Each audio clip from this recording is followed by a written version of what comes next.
সচিবদের স্বাক্ষরিত কাগজ আছে। একটি সচিবের স্বাক্ষর মানে হলো সরকারের স্বাক্ষর। যে সচিব আমাদের দাবির পক্ষে স্বাক্ষর দিয়েছেন সেই দাবি সঠিক মিথ্যা না।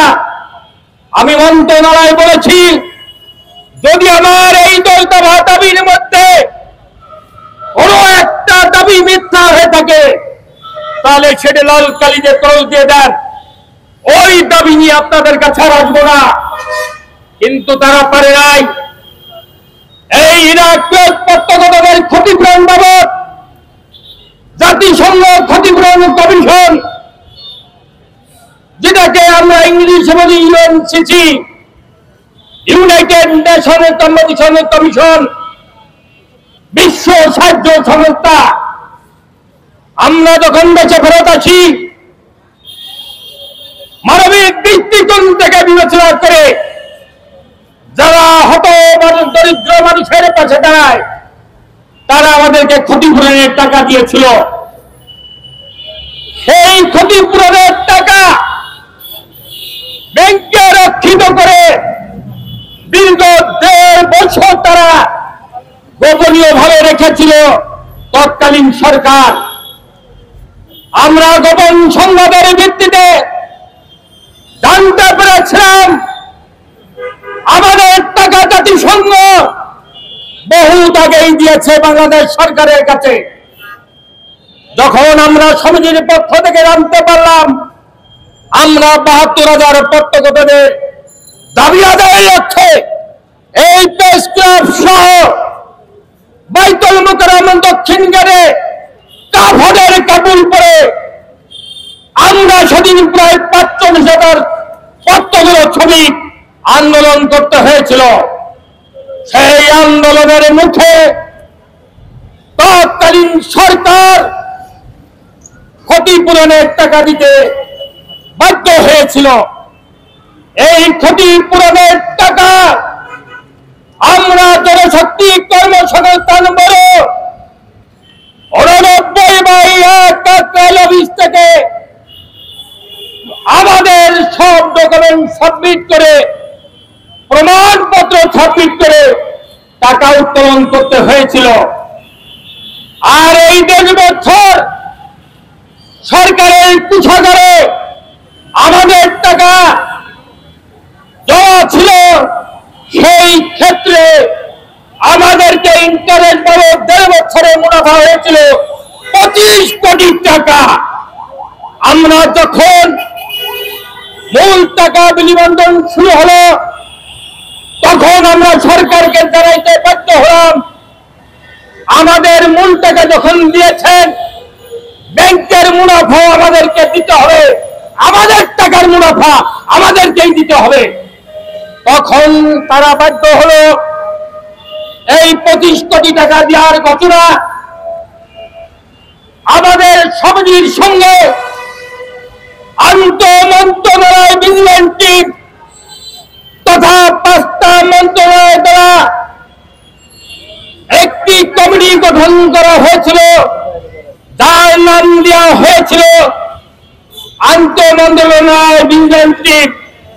সেই টিমে আমাদের বর্তমান সমিতির নেতৃবৃন্দের সাথে দ্বিপাক্ষিক আলোচনা করে এই 25 কোটি টাকা দিয়ে সমাজ সেবামূলক একটি প্রতিষ্ঠান করতে হবে। প্রিয় সাংবাদিক ভাইরা, আজকে যারা আপনারা নবীন সাংবাদিক আপনারা অনেক কিছু হয়তো জানেন না, তাই আমি তুলে ধরছি ইতিহাস প্রত্যক্ষদের। প্রবীণ সাংবাদিক মিডিয়া যারা আছেন তারা আমাদের ব্যাপারে অবগত আছে। এই 25 কোটি টাকার মধ্য থেকে 18 কোটি টাকা এবং কল্যাণ মোড়ের 10 কোটি টাকা দিয়ে আমরা কাতানপুর ভাটারা মৌজায় 151.54 কাঠা জমি ক্রয় করেছিলাম। সেখানে স্পষ্ট লেখা ছিল ইরাকের প্রত্যক্ষদের কল্যাণে এইখানে একটি কিডনি হাসপাতাল আইটি সেন্টার নির্মাণ করা হবে। কিন্তু দুঃখের বিষয় আজ 25 বছর অতিবাহিত হতে যাচ্ছে, সেখানে কিডনি হাসপাতাল আইটি সেন্টার আজও নির্মাণ হয় নাই।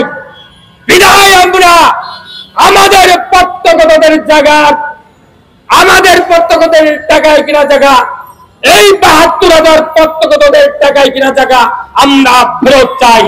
আপনাদের সহযোগিতা চাই প্রিয় সাংবাদিকেরা, আপনাদের লেখনীর মাধ্যমে, আপনাদের মাধ্যমে আমি আজকের এই মানববন্ধনে আমার প্রধান ইস্যু, প্রধান দাবি 72,000 প্রত্যক্ষ পরিবারের দাবি, আমাদের টাকায় কিনা জায়গা আমাদেরকে ফেরত দিতে হবে।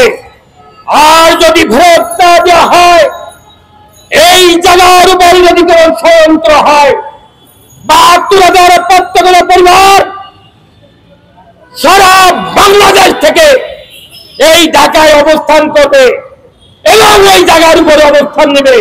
আজকে আমি ঘোষণা দিয়ে দিলাম, যদি এই জায়গা আমাদের না হয়, আমার সমস্ত প্রমাণপত্র আছে, যেখানে প্রতিটা প্রমাণপত্রে সংশ্লিষ্ট মন্ত্রণালয়ের মাননীয় সচিব সাহেব স্বাক্ষর আছে। এরা প্রত্যক্ষদের অর্থ নেই কিনা স্পষ্ট লেখা আছে, এখানে যে প্রতিষ্ঠান হবে এরা প্রত্যক্ষদের নামে হবে, স্পষ্ট ভাবে লেখা আছে। আমাকে দপ্তর সেই কাগজপত্র আছে, সচিবালয় সেই কাগজপত্র আছে। আমরা বিগত দিনে দেখেছি এই গুলশান ভাটারা মৌজায় বর্তমান এই জায়গার মূল্য 550 কোটি টাকা। এইখানে কালো চোখের ছোঁয়া পড়েছে। বিগত সরকারের আমলে এই জায়গার উপর ষড়যন্ত্র হয়েছে, কিন্তু পারে না এই ষড়যন্ত্র করে। আমরা নাম উল্লেখ করতে চাই না, এই জায়গার উপর নামে বেনামে প্রতিষ্ঠান করার সিদ্ধান্ত নিয়েছিল বিগত সরকার। আমরা হতে দেই নাই, তারাও করতে পারে নাই, কারণ ওখানে লেখা আছে এরা প্রত্যক্ষদের অর্থ নেই কিনা জায়গা। এইখানে যে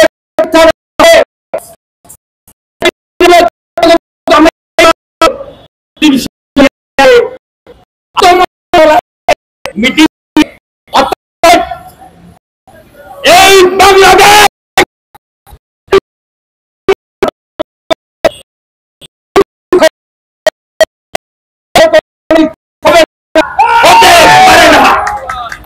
এখানে কোন প্রতিষ্ঠান হলে সেখানে প্রত্যক্ষদের সম্পৃক্ততা থাকতে হবে, প্রত্যক্ষদের নামে হতে হবে। সুযোগ সুবিধা প্রত্যক্ষ এবং তাদের উত্তরসূরি যারা, তারাই ভোগ করবে।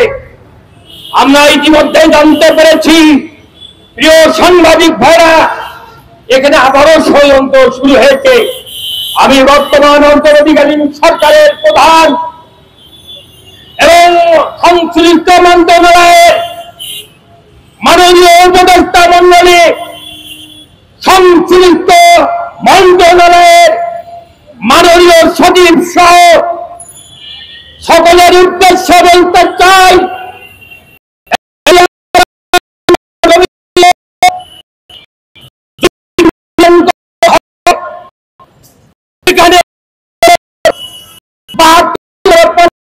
সম্পৃক্ততা থাকতে হবে এবং তাদের সংগঠন বাংলাদেশী কল্যাণ সমিতির প্রতিনিধিদের সাথে আলোচনা করে করতে হবে। প্রিয় সাংবাদিক ভাইরা, দীর্ঘ সময় ধরে আপনারা আমাদের এই সংগঠনের অন্যান্য প্রতিনিধিদের মূল্যবান বক্তব্য শুনেছেন।